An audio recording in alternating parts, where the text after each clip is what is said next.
ndabaramukije mwese mu izina rya Yesu. Tuduze ibiganza turamukanye twese tuvuye hasi.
Yamyisezeranira abantu bayo ikabaha amasezerano mbere mu ihanga ryose igakuramwo umuntu iha isezerano ridasanzwe ashobora no kuja imbere y'abandi kubw'iryo sezerano Imana imuhaye.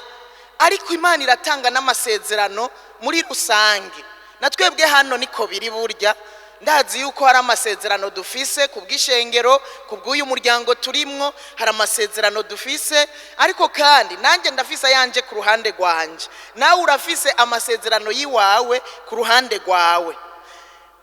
Kubaho tuzi ko dufise amasezerano, nagira ndakubwire ngo ni ikintu kidasanzwe, n'amahirwe adasanzwe, bidutera ivyizigiro, bidutera kubaho tufise ivyizigiro vya kazoza. Haleluya!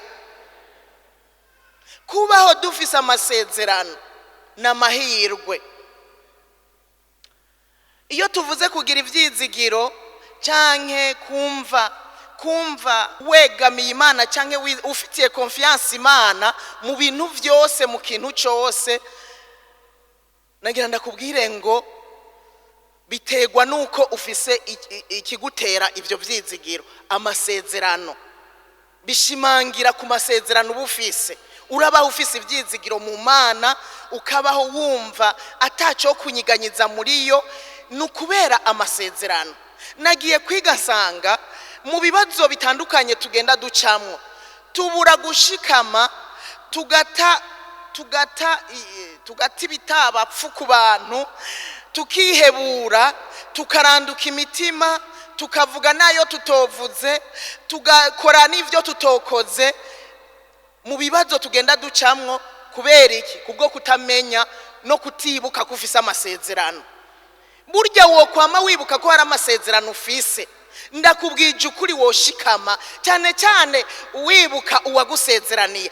Sindiko ndavuga amasezerano y'umuntu ashobora kuba yaragusezeraniye ikintu, ndiko ndavuga amasezerano dufise mu Mana.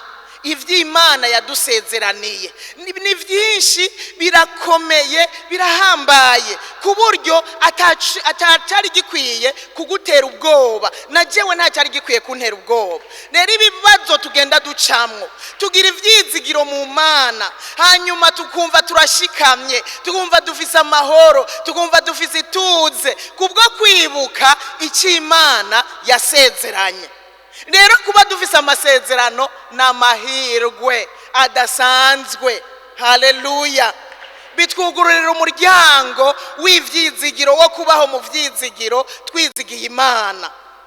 urazi guhura n'umuntu yataye ivyizigiro, yewe gaye guhura n'umuntu yataye ivyizigiro ugira ingorane, kuko aba ari umuntu mubi, aba ari umuntu avuga nabi, aba ari umuntu atukana, aba ari umuntu ashavuye, aba ari umuntu yidodomba kubera guta ivyizigiro. Ariko iyo dufise ivyizigiro mu Mana, umuntu ararema, umuntu ahura n'ibibazo akarema, umuntu yagura n'ingorane akibuka icyo Imana yasezeranye akumva araremye. Haleluya, haleluya. Nico gituma nta gwitwazo tuzogira bwo kuvuga ngo ibibazo hari igihe rero duca tuvuga ngo nuko bitari kuri wewe, nuko atari we wahuye navyo. Oya, nta gwitwazo tuzogira na rumwe. Kubera iki? Turafise ivyasezeranywa. Twari dukwiye kurema mu kibazo icari cyo cyose, kuko yaranasezeranye aravuga ngo nta kizobagerageza, niko Paulo yandikiye Abikorino, ngo nta cyabagerageje atari icyo umuntu ashobora kwihanganira. Ubu ndahagaze jewe nzi neza yuko atakintu Imana izokwemera ko kiza kuri jewe ntashobora kucihanganira. Ibyo ndabizi neza. Imana niyabona ntocihanganira izocicanzo, ntaramererwa nabi, ntaraguta kwishavu, ntaravuga nabi, izoca inzira. Ubeho rero uzi ngo ibigeragezo byose ducamwo nukuri iryo sezerano basirigumye, nta kimana izokwemera ko kiza kukugerageza udashobora kucihanganira, nta na kimwe. Haleluya, haleluya. Ayo masezerano rero kugira tuyamenye biradusaba gusoma ijambo ry'Imana. Turatakaza aya mahigwe, umuntu akabaho agenza umutwe nk'uruyuzi, nk'umuntu atazi iyaja n'iyava, atazi isezerano na rimwe. Burya twokumiza kumuzirikanyi amasezerano dufise n'ivyaha ntavyo twokora. Twokumva ko dutinya ayo masezerano, tukumva yuko n'ivyaha atavyo dukwiye gukora. Nta gwitwazo, kuko ijambo ry'Imana twararihawe, Bibiliya turazifise. Aya masezerano yuzuye ngaha muri Bibiliya, dukwiye kuyasoma. Bisigura rero ngo umukristo ejo agira ikibazo agata ubwoko, niko abarundi bakunda kuvuga ngo guta ubwoko rero burya biragutse. Harimwo rya shavu, harimwo kwa kuvuga nabi, harimwo kwa kwidodomba, harimwo kuvuga ibintu utari ukwiye kuvuga, hamwe na wewe mu nyuma usigara uricuza. Dusome ijambo kugira ngo tumenye ibyo twasezeraniwe. Dusome ijambo kugira ngo mu bibazo dushobozwe gushikama. Haleluya, haleluya.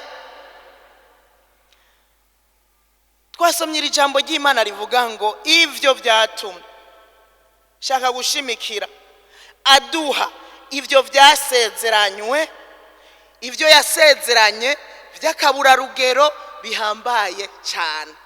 Mbega ivyo yasezeranye vy'akabura rugero bihambaye cyane ni biki? Wibaza ko ari biki? Icyambere nagakiza. Hemwe nagakiza apana gakiza n'ubuzima budashira, kubaho mu buzima budashira. Naho kugira ubeho mu buzima budashira ubanza kwakira Yesu, ubanza kugira agakiza mu bugingo bwawe, kubaho ibihe bidashira. Basha nukuri ibyacu bigarukiye hano tuzoba tugowe, ibyacu bigarukiye aha bikaba biheze. Ikinari ivyizigiro muri runo rugendo nuko nibuka ko mfise ubugingo budashira muri jewe, nkayibuka kuko naho nzopfa ariko ntibizoba biheze, nzoba nduhutse imiruho yo muri inosi hanyuma haleluya. Nico kinera ivyizigiro. Icyane ivyizigiro na wa musi nuko numvise nkuru nziza yarangije neza. Ndavuga ni kurangiza neza ivyo birakwiye. Aruhutse imiruho yo muri inosi, ugowe ni jewe ndahasigaye, ariko we araruhutse imiruho yo muri inosi. Ikinera ivyizigiro muri uru rugendo naruha narara amaso namerukuna kuriya ndategwa ivyizigiro yuko inyuma y'ubu bugingo hariho ubundi bugingo. Ivyo rero nivyo Imana yadusezeraniye by'akaburarugero kandi bihambaye cyane. Nta kintu na kimwe ufise muri ino si, nta kintu uri, nta kintu na kimwe gihambaye nko kuzobaha ubugingo budashira, nko kuzobaha ibihe byose, nta kindi. Ivyo rero ivyo yadusezeraniye rero by'akaburarugero no kuzobaho mu ijuru ry'amahoro, no kuzobaho tunezerewe ibihe byose. Haleluya, haleluya. Ivyo bigutera intege sha, bigutera intege kuko tuzobaho ibihe byose. Haleluya, haleluya.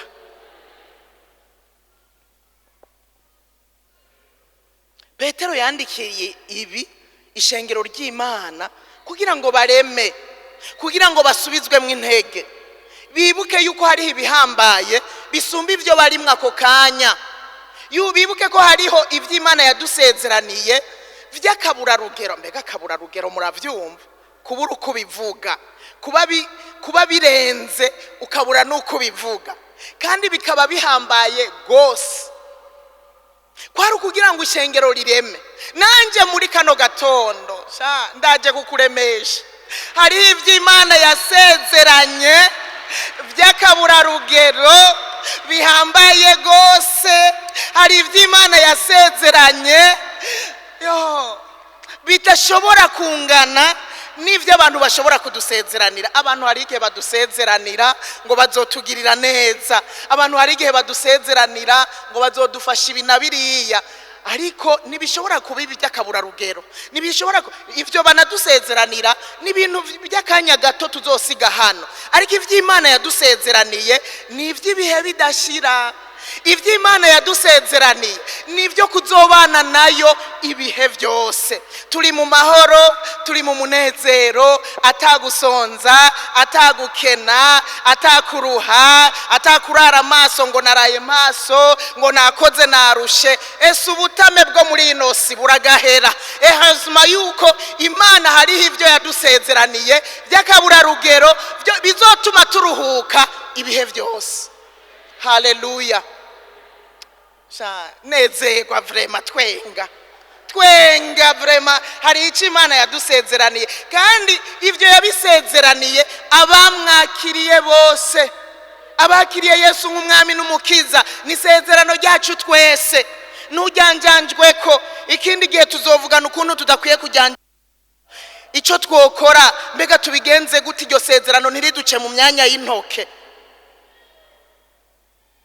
Nezerwa tuzobaho mu ijuru ry'amahoro. Ndababwije ukuri jewe ibiyo ndavyibutse, aho mba ni hose ivyo mba ndimwo vyose ndanezerwa, nkavuga ngo naho numva ndushe, naho ibi bimeze uko, ibi hari igihe nzobisezera, hari igihe bizosigara hanyuma nkaja kubana n'umwami wanje ibihe byose. Haleluya, haleluya. Agakiza k'ibihe byose. Kandi rero iri sezerano ryaje mu buryo bukomeye, ryaje mu buryo buhambaye. Iri sezerano burya twarikuye mu rupfu rwa Yesu. Imana yari yaraturakiye idufitiye ishavu ryinshi, kandi Imana yategura n'igihano ku bwacu. Hanyuma kubera idukunda, kubera yaremye umwana w'umuntu imukunda, imurema mu ishusho ryayo, Imana iravuga toya ibi ntivyogenda uko, umwana w'umuntu sinomuheba. Ica rero iratunganya umugambi mwiza wo kuducungura, yemera gutanga umwana wayo w'ikinege, arapfa mu gishingo cyacu kugira ngo ishavu rihwame, uburake buhwame, igihano kituveko. ariko mwumva ibi byasezerano atariho bihambariye, naha bihambariye, iri sezerano naha ryugariye. Haleluya, naha ryugariye. Pawulo arandikira abaroma muri iki gice cya 5, arabandikira arababwira ngo ariko Imana yatweretse urukundo rwayo idukunda, kuko Kristo yaje kudupfira tukira abanyabyaha. Erega Imana ntiyaduhaye iri sezerano kubera twarabagororotse, oya, byaciye muri Kristo Yesu. Arungika umwana wayo kudupfira twebwe tukira abanyabyaha, atana akantu twakoze na gatoya ko kwerekana ko twayinejereje, ko twerekana yuko twahinduye ingendo twarimwo, kuko urazi kugarariza umuremyi, kugarariza uwakuremye, kugarariza uwakuremye mu ishusho ryiwe, kuko agukunda akakuritisha ibindi byose. Imana iraraba ngo ntiyoduheba. Imana rero ikigaragaza urukundo, burya urukundo rw'Imana kuri twebwe naho gugariye, yarungitse umwana wayo w'ikinege kudupfira tukiraba, igira umugambi atacyahindutse mu bantu, bakira abanyabyaha, abicana bariho, abasambanyi bariho, abakora bya bindi byose bariho. Igira umugambi, iravuga ngo ndaguhevye, iraheba umwana wayo, araza aradupfira tukira abanyabyaha. Aha niho urukundo rw'Imana rugaragarira. Imana yatweretse urukundo rwayo kuko yatumye umwana wayo w'ikinege Kristo Yesu kudupfira kandi tukira abanyabyaha. Haleluya. Usomye ku murongo w'9 haravuga ngo nuko none tumaze gutsindanishirizwa n'amaraso yiwe, tuzorushiriza guheshwa nawe gukizwa ishavu ry'Imana. Tumaze gutsindanishirizwa n'amaraso yiwe, tuzorushiriza guheshwa nawe gukizwa ishavu ry'Imana. Abakijijwe ishavu ry'Imana mutuzi ibiganza. Ishavu ry'Imana mwe murarizi. Ishavu ry'Imana avuga ngo he ibintu bibabi, umwuzure ubikiza ku bantu. Ishavu ry'Imana avuga ngo he umuriro ukaburatibutse, ihanga ryose rigahona. Kubona rero twebwe twaratsindanishirijwe n'amaraso ya Yesu, uyu munsi tukaba twarahawe gukizwa ishavu ry'Imana, turakwiye gukomera amashi Imana.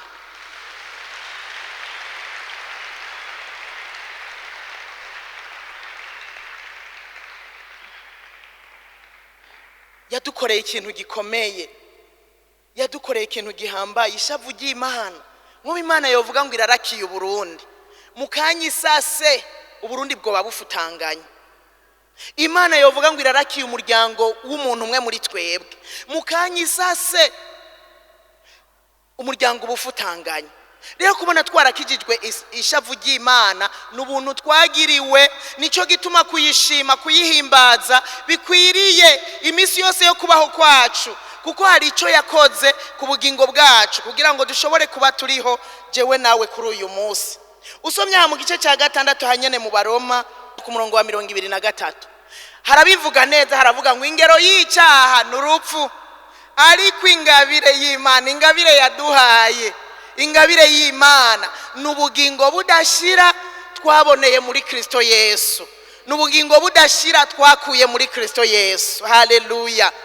Ingero y'ibyaha twakoze rwari urupfu, twategerezwa gupfa, ariko Imana ikitugabira ubugingo budashira biciye muri Kristo Yesu, biciye mu rupfu rwa Kristo Yesu. Uyu munsi rero turiho dufise ubugingo budashira, mu yandi majambo turi mu isezerano ryo kuzobana n'Imana yacu ibihe bidashira. Twaronse iryo sezerano biciye muri iyo ngabire Imana yatugabiye, ingabire y'ubugingo budashira.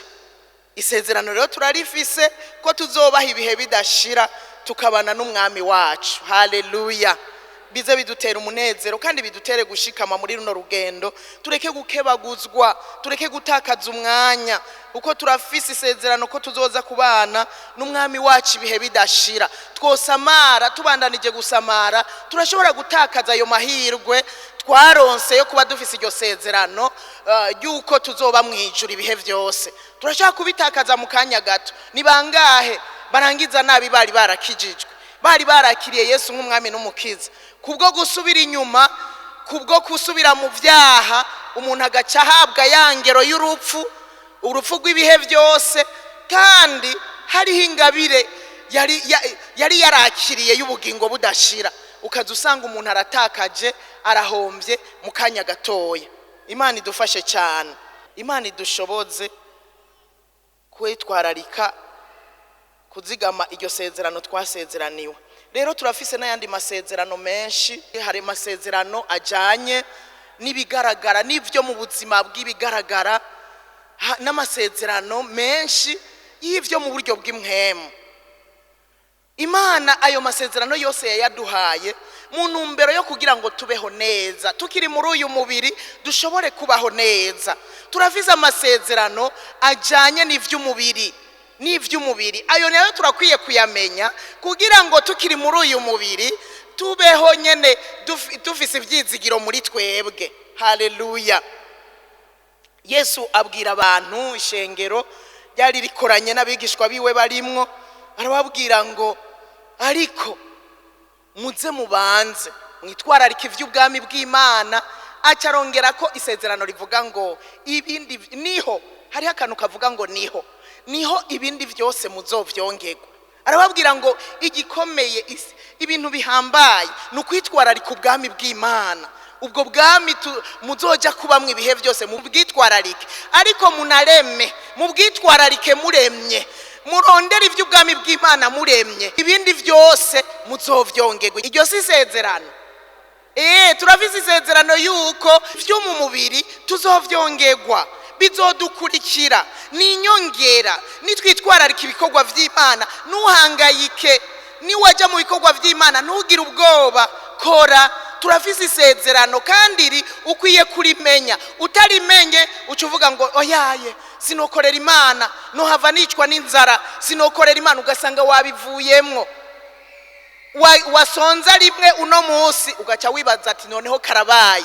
Urashobora gusonza uno munsi Imana yanabiretse bikagenda uko, ariko ugumana isezerano rivuga ngo ibindi byose tuzovyongerwa. Ejo ushobora kongerwa umurengera, ukaronka ibiguhagije, ukaronka n'ivyuha kw'abandi. Intumwa Pawulo nawe yararemesheje abi Filipi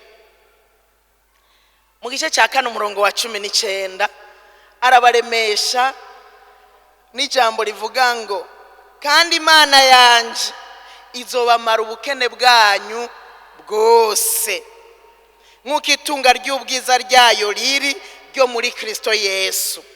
Iyo Mana Pawulo yavuga yarayizi, yari yamumaze ubukene bwiwe bwose.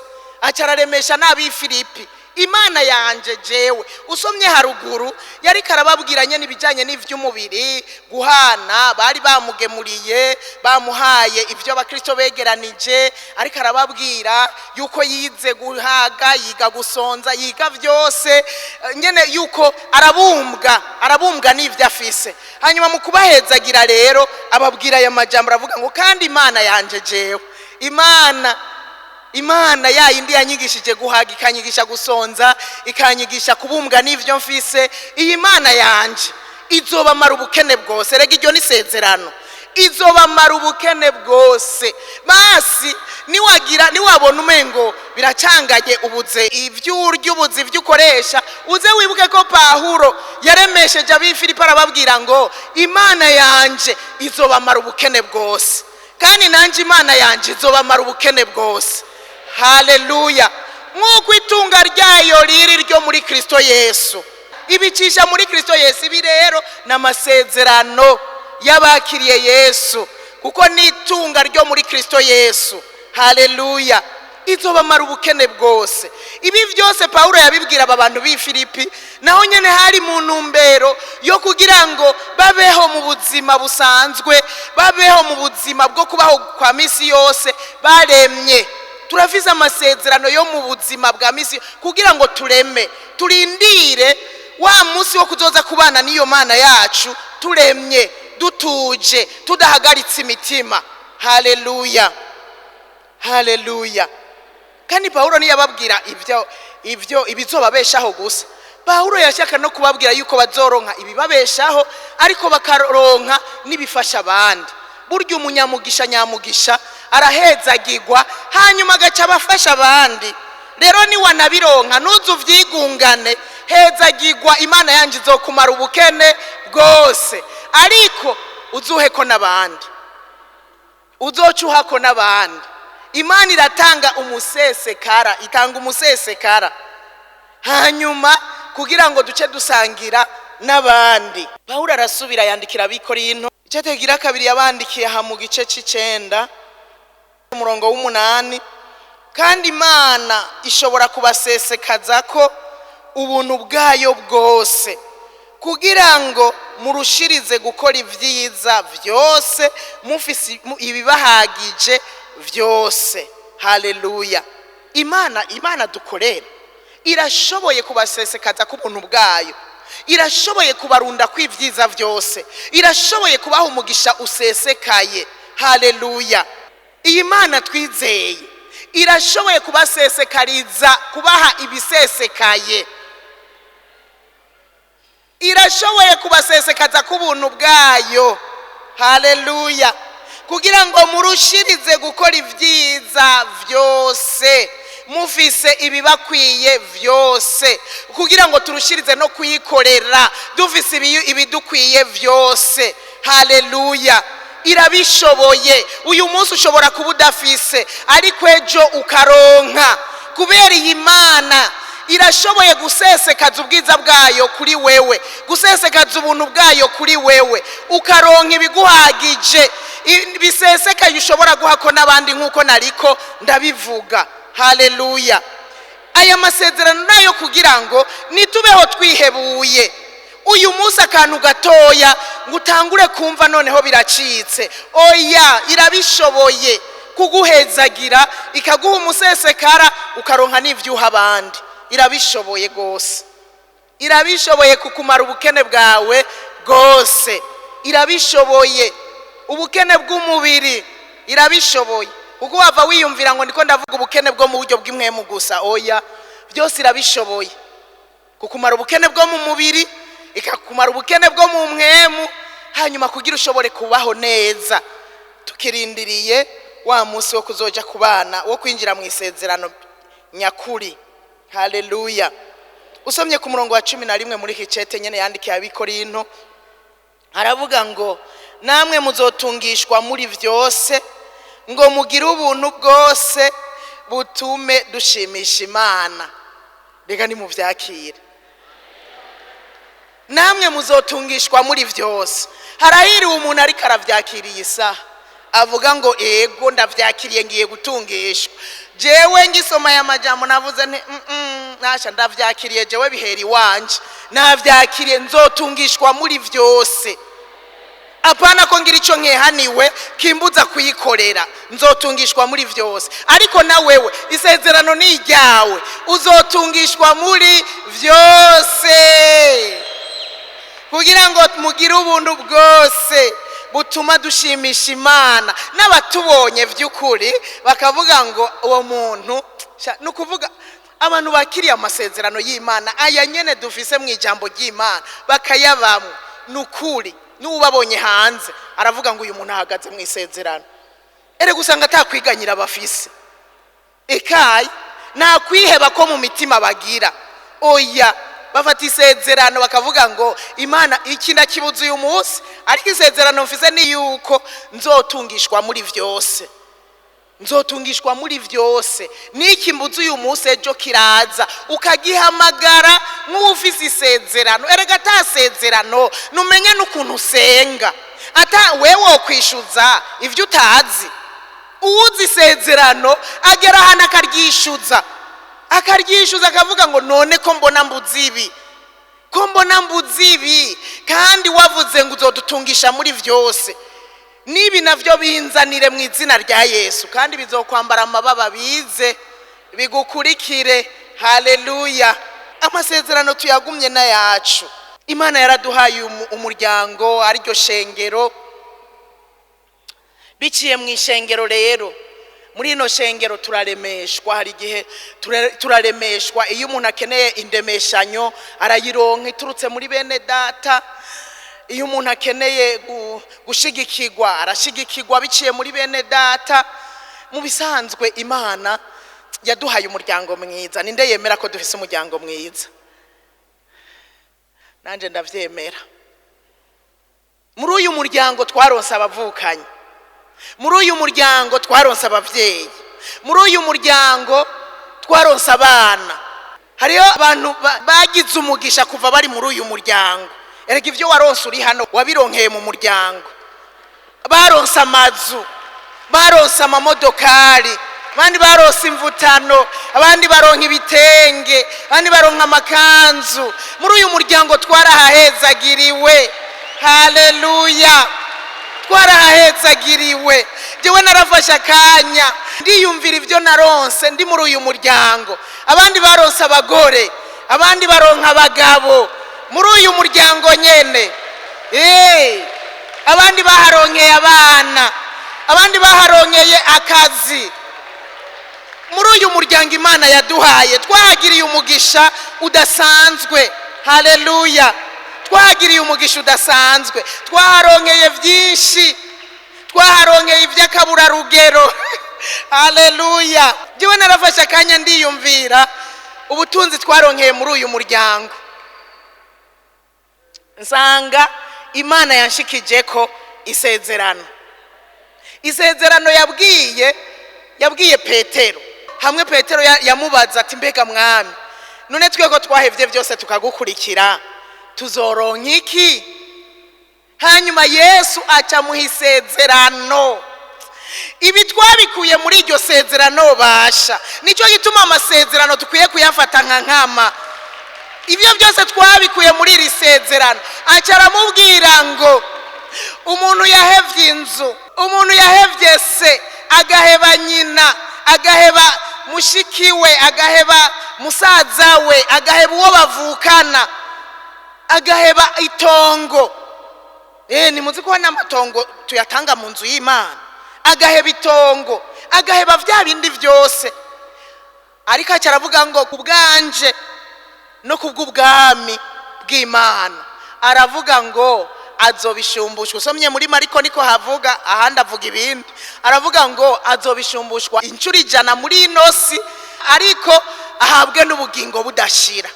Haleluya. Iryo sezerano ni ryacu kandi turirimwo. Zamura bifata nka nkama. Ukaba hari ico wahevye kubw'igikorwa c'Imana kitaraza, ejo kirindire kizoza.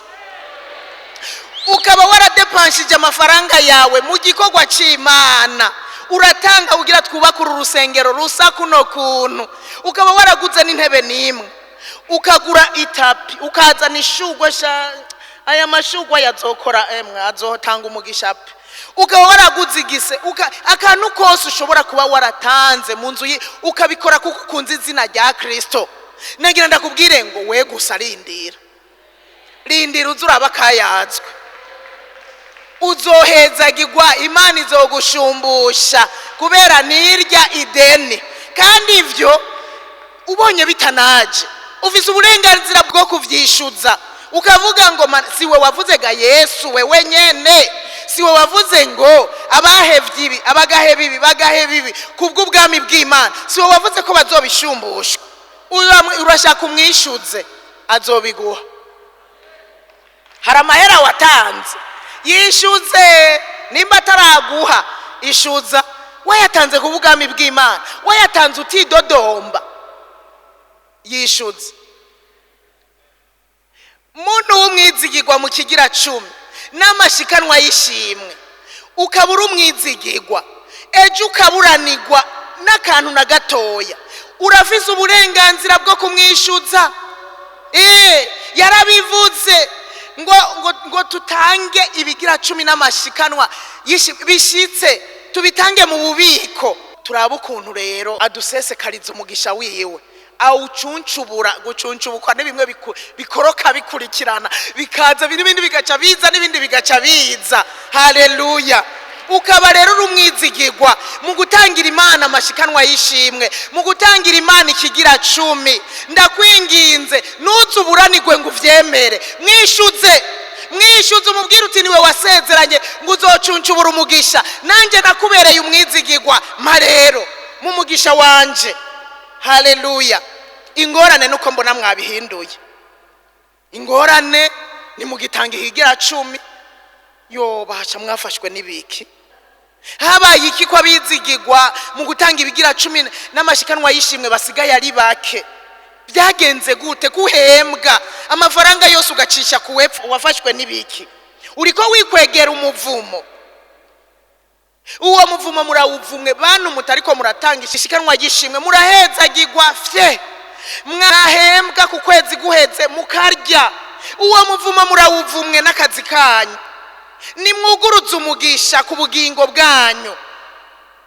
Tanga ibigira 10. Erega nta mafaranga acinjira mu ishengero hemu. Abantu babizigirwa batanga ibigira 10 basigaye ari bari kurushi hano mu ishengero ry'Urutare. Birababaje, birateye agahinda. Iri sezerano sijyanyu. None ni wagira ikibazo uzomwishyuza iki? Ko nivyo birimwo. Urakenyeye wishinge kurya gusa utazana mu nzu y'Imana. Ejo umuntu akaguhezagira ugacisha ku wepfu. Ni wibuke gutangira Imana yakoze kuri urya muntu kugira ngo akugirire neza.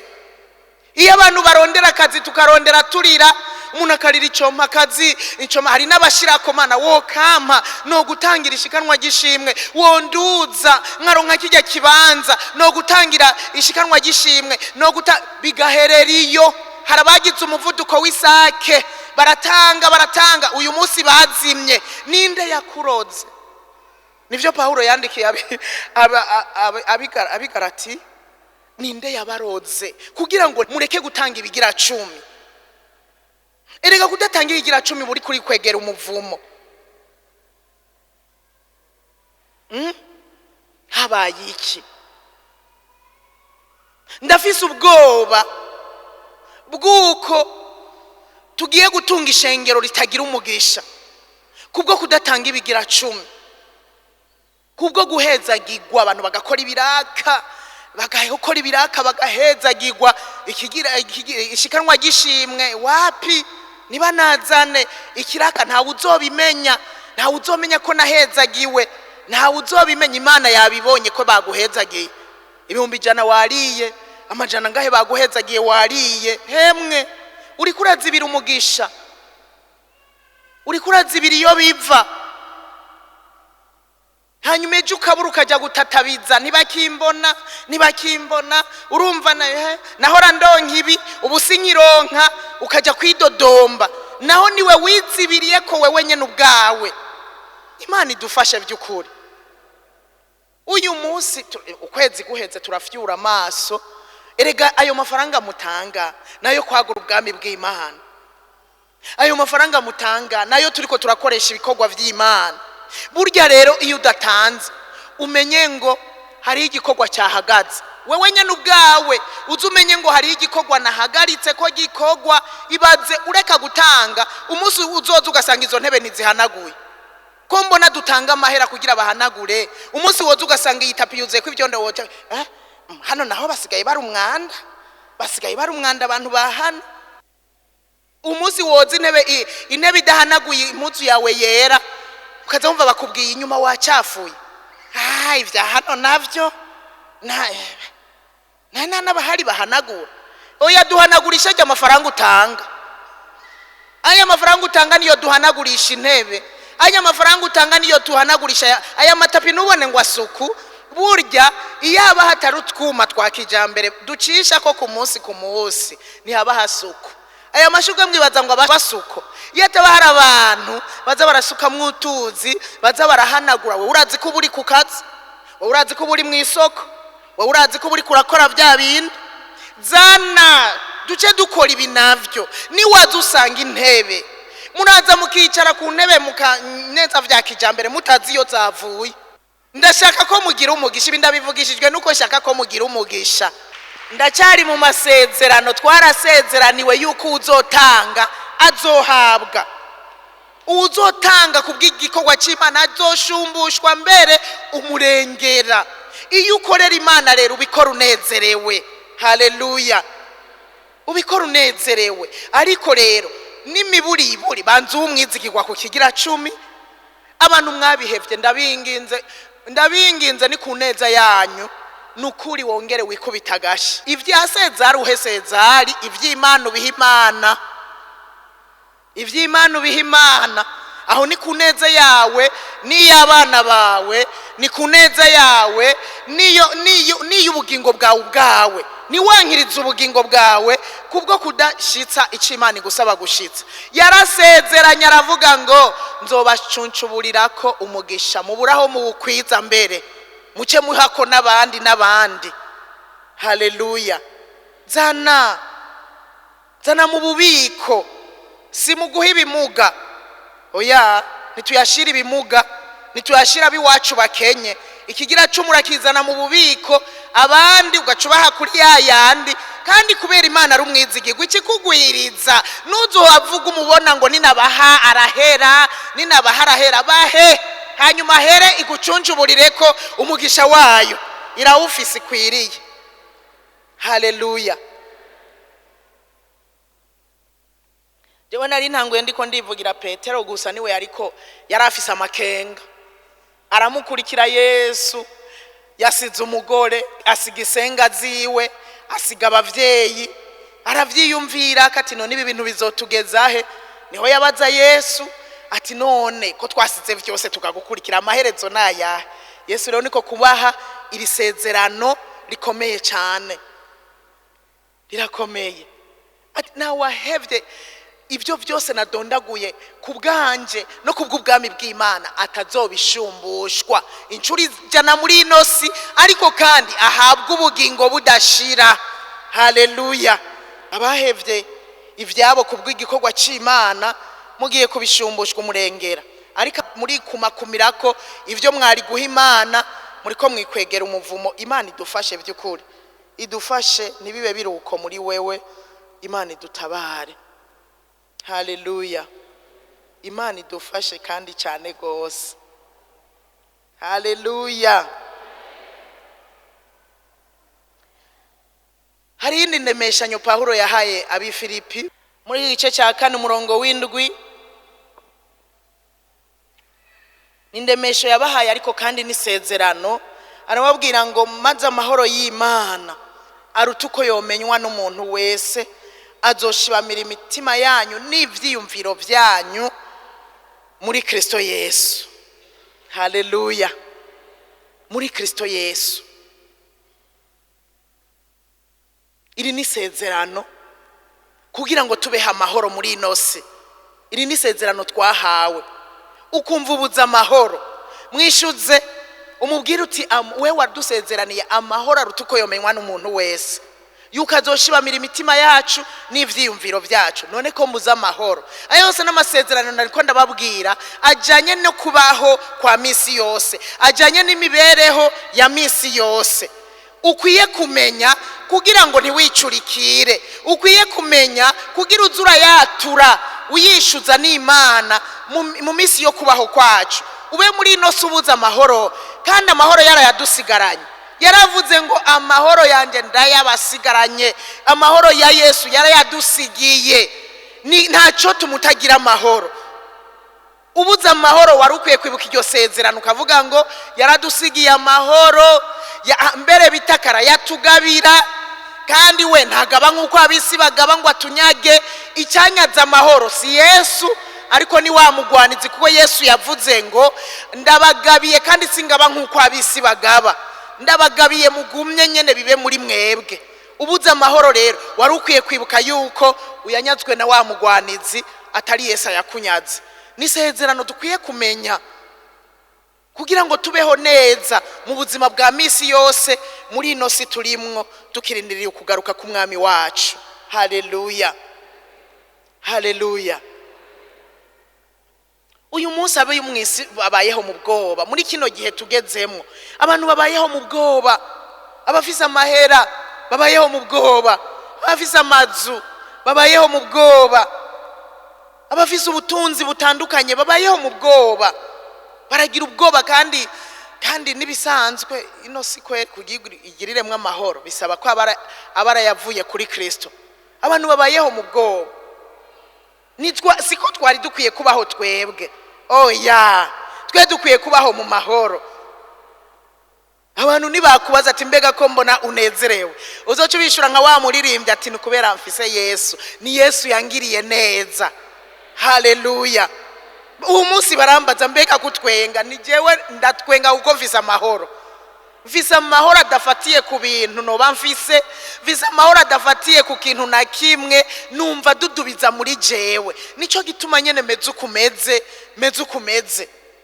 Ariko aho hanze abatunzi barabuza amahoro, aho hanze abatunzi mu buryo butandukanye na amahoro bagira, bafise ubwoba bw'ubuzima kandi bitwa ngo bafise ibibahagije, ariko bafise ubwoba bw'ubuzima, bafise ubwoba bwo kubaho. Barafise ubwoba, babona umenge jo bizobavako, babona umwenge. Ntugire ubwoba. Yohana yaranditse mu cete ca mbere igice ca 4 umurongo wa 4, araduha isezerano nkunda cyane. Aravuga ngo mweho murabava ku Mana abana bato, kandi babandi mwarabanesheje, kuko uri muri mwebwe aruta uri mu bisi. Babandi twabanje kubanesha, babandi twarabanesheje, babandi twarabanesheje. Umva igituma twebwe tudategerezwa kubaho mu bwoba nk'abo bo mwisi naho baba bafise ibibahagije. Nuko uri muri twebwe yatumye tunesha babandi, kandi uri muri twebwe ni watuma tugira amahoro, ni watuma tunesha. Nta bwoba dukwiye kugendana turi muri ino si. Abisi bagira ubwoba kubw'impamvu zitandukanye, kandi ino si bugira ateye ubwoba. Na je narababwiye yuko dukwiye no kuyimukamwo, narababwiye irateye ubwoba. Burya uri kuraraba ibintu iyo bija iyo biva, isi irateye ubwoba. Uri kuraraba ibintu aho bigeze, ibintu ukuntu bizimba, isi irateye ubwoba. Uri kuraba mu miryango n'imiryango mike ibanya amahoro muri ino si muri kino gihe, irateye ubwoba.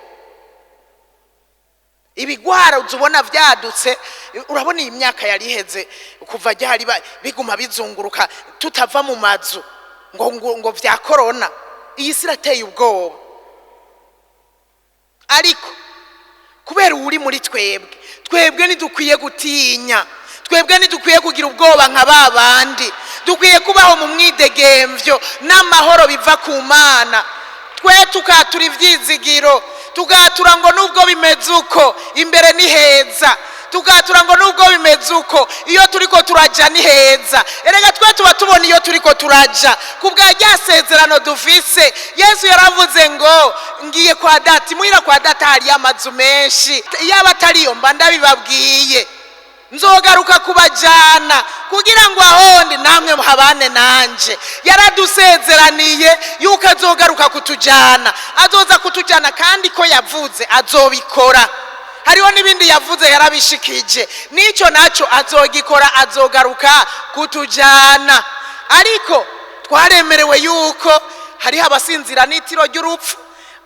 Agitevye kuza ushobora gusinzira itiro ry'urupfu. Igikomeye ni ukurangiza neza ukaruhuka, ntupfe ariko ugasinzira. Haleluya. Hanyuma abazoba bagihumeka imwemu z'abazima yarasezeranye yuko azogaruka kutujana. azoza. Erega niyanagaruka n'abazoba basinziriye itiro ry'urupfu ngo bazokwambikwa imibiri misha mu kanya nk'ako gukubita urugohe, baduge bashikire abari bagihumeka impwemu z'abazima bose. N'uwasinziriye itiro ry'urupfu inzamba azoyumva, bose badugananwe mu bicu. Haleluya. Bisigura ngo n'abazoba basinziriye itiro ry'urupfu nabo nyene azoza kubajana. Haleluya, haleluya.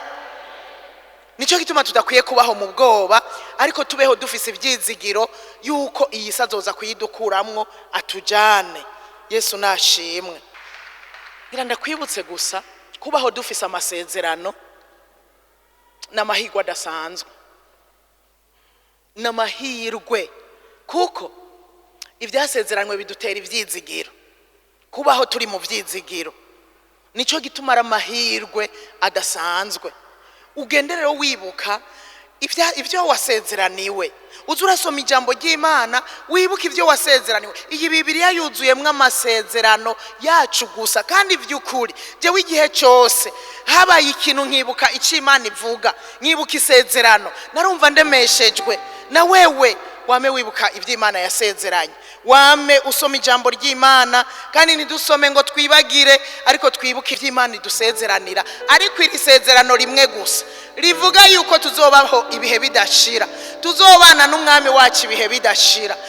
Nukuri urigumye ribi ryawe rikuremeshe kubandanya urugendo. Hari umunsi tuzoshika tukabana nawe ibihe bidashira. Haleluya. Gomba sabe abantu batarakira Yesu nk'umwami n'umukiza, iri sezerano ntiribaraba, iri sezerano ntiribaraba. Kubana n'umwami ibihe bidashira bica muri Kristo Yesu, bica kukwakira Yesu ngo akubere umwami n'umukiza.